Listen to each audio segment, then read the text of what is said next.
Saudações, pessoal! Tudo bem? Hoje nós vamos aprender um pouco sobre gestão ambiental ISO 14001.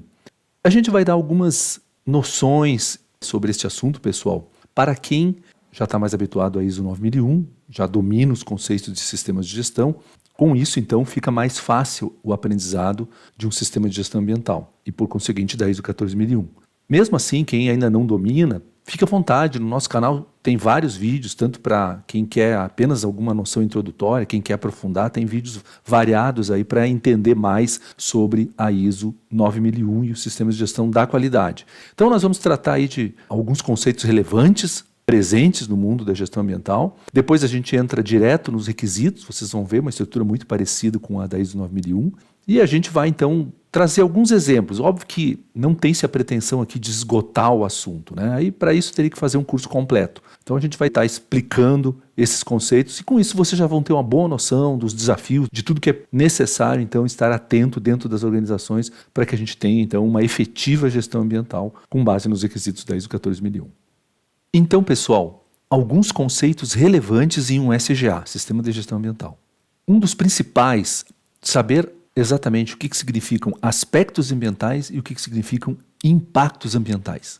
Então, pessoal, toda organização ela é movida por atividades executadas por pessoas, por máquinas, enfim. Muito bem, todas essas atividades, elas têm elementos que são capazes de interagir com o meio ambiente. Esses elementos, então, a gente chama de aspectos ambientais. Então, pessoal, eu peguei aqui dois exemplos bem típicos presentes em qualquer tipo de organização. Tá? Um escritório e refeitório e um setor de limpeza. Observem que, dentre os elementos do dia a dia de um escritório e refeitório, a gente vai ver consumo de energia elétrica, consumo de água, geração de efluentes e esgoto sanitário, geração de resíduos e produtos descartáveis e perecíveis.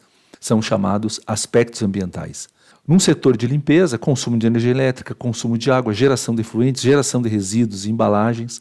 Então, toda atividade potencialmente tem condições de interagir com o meio ambiente. Esta interação pode ser tipificada então como aspecto ambiental. Porém, esses aspectos eles podem vir a causar algum tipo de alteração maléfica ou benéfica no meio ambiente. Então, os possíveis efeitos desses aspectos a gente chama então de impactos ambientais. Então, por exemplo, o consumo de energia elétrica ele gera como impacto a utilização de recursos naturais, ou consumo e talvez até o esgotamento dos recursos naturais, assim como o consumo de água. Já a geração de efluentes de esgoto sanitário pode contaminar as águas, e a geração de resíduos e produtos descartáveis e perecíveis pode gerar poluição ambiental, contaminação do solo. Então, pessoal, sempre entendam da seguinte forma, tá? Aspecto ambiental é todo elemento derivado de uma atividade qualquer do ser humano, capaz então de interagir com o meio ambiente e gerar algum impacto ambiental. Ciclo de vida ambiental, pessoal. É a vida útil de um produto qualquer, desde a sua extração, desde as suas matérias-primas básicas, até o momento em que ele é descartado pelo ser humano e não tem mais nenhum tipo de utilidade. Então tá aqui, pessoal. Normalmente o ciclo de vida de qualquer produto que a gente conhece por aí, que interage com o meio ambiente, ele tem, por conta das matérias-primas, dos seus componentes, a necessidade de extração de recursos, normalmente recursos naturais, minerais. Vai para a fábrica, então tem um processamento, uma transformação desse material, e aí lá no final sai o produto fabricado, seja o que for. Esse produto é, então, transportado para os locais de uso e consumo, né, normalmente o varejo, e aí também existem aspectos e impactos ambientais associados ao transporte e à distribuição. No uso, já começa na hora de descartar a embalagem desse produto. Tá? Então, o consumidor ele também gera aspectos e impactos ambientais. E no final, esse produto, depois de vencida a vida útil dele, não serve mais para nada, provavelmente vai ser colocado no lixo, vai virar algum resíduo, e mesmo no final da vida útil dele, ele também continua gerando aspectos ambientais e pode gerar poluição, pode gerar impactos ambientais. E dependendo de como for o ciclo de vida desse produto, talvez alguma coisa possa voltar para a natureza. Claro que a natureza tem o seu time de regeneração, não é tão curto, e em função disso ser reaproveitado novamente. O que a gente tem que fazer? Que esse ciclo seja o mais brando possível para a natureza. Aqui outro exemplo do nosso celular. Então, são extraídas matérias-primas, petróleo, metais, etc. Tem um processamento lá dos materiais que vão gerar o LCD, a bateria, são os componentes do celular. Depois tem a montagem, a fabricação do celular, ele será distribuído aos pontos de consumo, aos pontos de varejo. E depois tem a disposição final dos celulares, ele vai para um aterro sanitário. pode, dependendo de como esse celular for fabricado, alguma reutilização dentro do mesmo ciclo desses componentes ainda utilizáveis. Ou então, pode ser utilizado em outros ciclos ou talvez não seja utilizado em ciclo nenhum. Simplesmente vai terminar no aterro sanitário. Produção mais limpa, pessoal. P mais L, vocês vão ouvir falar muito disso. São todas as práticas que visam os 3 R's do meio ambiente. Redução, reutilização, reciclagem. Então, vamos ver alguns exemplos de produção mais limpa aqui. Troca de embalagem de papelão por bombonas plásticas retornáveis, aí eu evito a geração das embalagens de papelão como lixo. Otimização no uso de chapas de aço na produção de peças. Isso aqui é uma indústria metalúrgica. Utilização de pistola para aplicação de adesivo em substituição ao processo manual, que normalmente tem desperdícios. Redução no consumo de tinta para pintura, alteração da pressão do ar das pistolas. E é claro, né, pessoal, a produção mais limpa exige toda uma gestão que também está focada em resultados. Esses resultados são medidos por indicadores e aqui a gente vai ver se essas práticas efetivamente atenuaram ou não os possíveis impactos ambientais. Então, no caso de utilização da embalagem de papelão, em vez de bombonas plásticas retornáveis, né? Esta empresa aqui teve uma redução de 100% na emissão de resíduos, sim, acabou com todas as embalagens de papelão, 0, e ainda teve 5% no custo do adesivo. O adesivo que vai na embalagem passou a ser também melhor aproveitado. Pulando aqui para o caso da redução do consumo de tinta para pintura, alteração na pressão do ar, olha só, às vezes um simples ajuste, e aí a gente precisa consultar lá o pessoal especialista da empresa, um simples ajuste num equipamento já gera uma economia.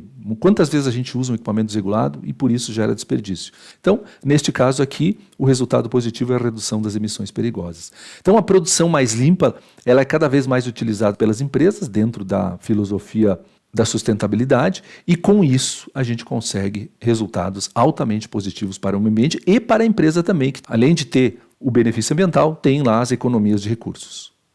Ecodesign. Estão vendo aqui, é uma embalagem feita de papel, um papel especial, texturizado e reciclável para um vinho ou um espumante, está aqui a tacinha, né? Então tá, essa empresa aqui decidiu fazer uma garrafa de papel texturizado e reciclável. Uma coisa diferente, olha só, inovadora. O ecodesign dá essas oportunidades e faz com que materiais até então pouco aproveitados ou até nem aproveitados passem a ter uma utilidade e gerem produtos de alto valor agregado. Aqui também, o diferencial.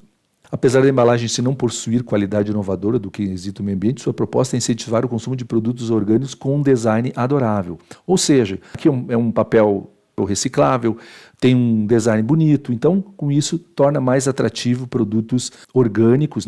E aqui, pessoal, uma caixa 100% sustentável e a garrafa reutilizável e reciclável, né? A gente simplesmente compra a recarga e a própria embalagem também vai ser reaproveitada, uma vez que é feita de papel reciclável. Logística reversa, isso aí vocês já ouviram nas aulas de logística. De novo, né, pessoal? Cada vez mais as empresas têm se comprometido em assegurar o retorno para os pontos de tratamento de todos os resíduos gerados.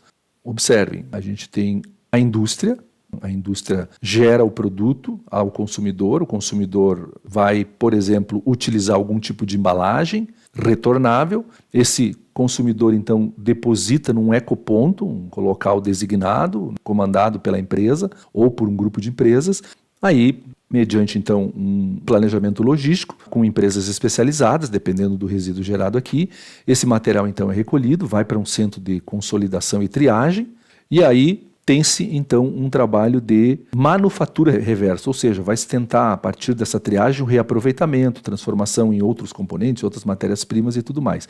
E é claro que vai ter alguma coisa que vai virar resíduo mesmo, uma parte vai para tratamento, aterros ou tratamentos finais, e ainda uma parte pode ser reciclada. E talvez até retornar para a indústria. Então, a logística reversa contribui muito em qualquer tipo de material, aqui a gente está vendo, hoje em dia a gente lida o tempo todo com eletrônicos, já existe então estratégias de empresas para a logística reversa dos seus produtos, das embalagens dos seus produtos e dos próprios componentes dos seus produtos, afinal, eles também com o tempo terão esgotado a sua vida útil e deverão retornar para os pontos de aproveitamento, reciclagem, tratamento ou manufatura reversa. Tá? Então também aqui se forma um ciclo virtuoso com a logística reversa.